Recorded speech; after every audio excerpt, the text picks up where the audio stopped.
just got the first copy of my book. Prior to entry, And be hosted by Legal Immigration Services. guys, how are you? It's Brett Miller here from Neighborhood. Fantastic service, fantastic. Always recommend me. Guys, how are you? Always recommend.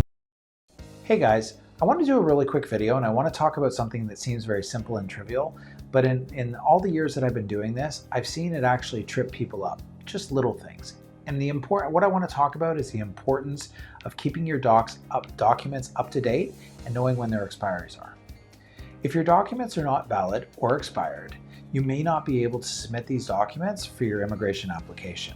And this could actually have some consequences because you're actually going to have to go out and get some new ones, and this could slow things up, and this could be a cascading effect. We'll talk about that in a second. Just make sure that everything is valid from the time that you apply to the time for at least a year in advance, minimum. I would like to see more, but minimum for a year in advance, especially if it's a temporary application. But if it's a permanent one, you might want to make sure that those are updated, or at least get the process going so that you can actually get some other stuff done. Most countries will not let you renew something if it's got at least 6 months or more validity on it, but 6 months or less, they'll let you do it. So just be aware of those rules as well. Passports and travel documents. These things are key to all immigration applications, as I'm sure you understand. And if you're applying for an international student, even more so. All right?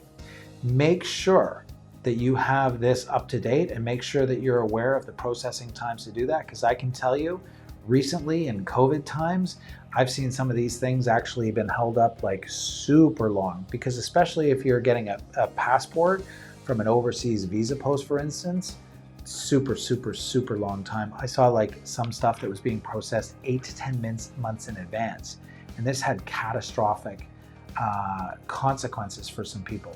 I had one person that was approved for her PR. She couldn't actually finalize it until she got her passport sorted out and finished. All right, so this is huge. Now, if you're applying for an ETA, you got to have a valid passport since it's linked to your passport electronically. Officers can only issue documents for the validity of the passport. So passports are generally valid for 5 or 10 years, and it's at that time when you get renewed, okay? So let me give you an example on this. If you're coming for a work permit or you're coming for a study permit, for instance, you're gonna have to make sure that you have a long time left on your passport, because you're only gonna get your study permit or your work permit issued up until the expiry of the passport. Now, it's not impossible if you have an 8 or 10 month time frame, that's okay, but you're gonna have to get the application renewed, or get the passport or travel document renewed, and then you're gonna actually have to go and you're gonna have to do another process and pay more money to the immigration department to be able to extend that out. I like to minimize my applications with the immigration department and have as few touch points as possible. So that's what you need to keep in mind.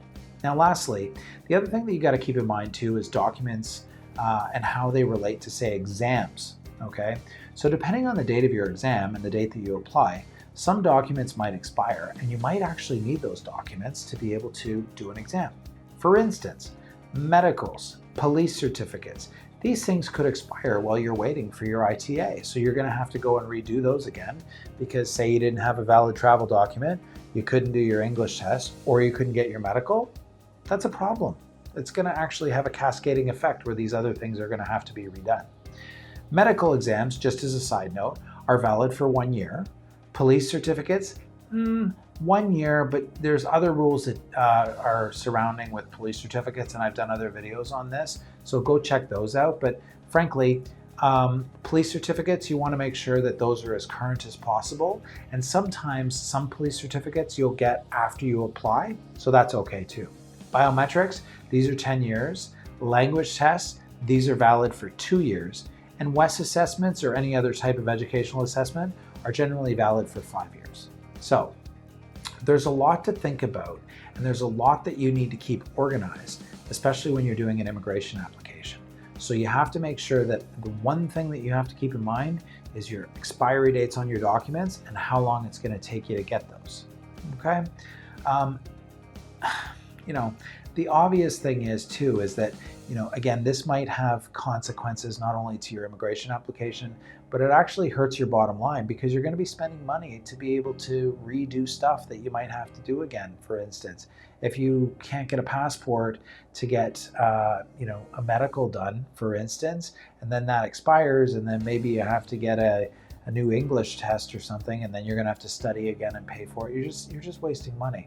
So make sure that you have all of these things in mind. Make sure that you look at the expiry dates on your key documents, and make sure that you understand when these other documents are going to expire. All right, look, I'm going to leave it at that. Guys, make sure that your stuff is not going to expire and you're going to be fine. If you have any questions about this, please feel free to reach out, and we'll look forward to speaking with you soon. Don't forget to check out some of the other videos because we got some great stuff on here on some different topics immigration-wise. And don't forget to like, subscribe, and turn on notifications. All right, we'll see you soon. Thanks again for watching.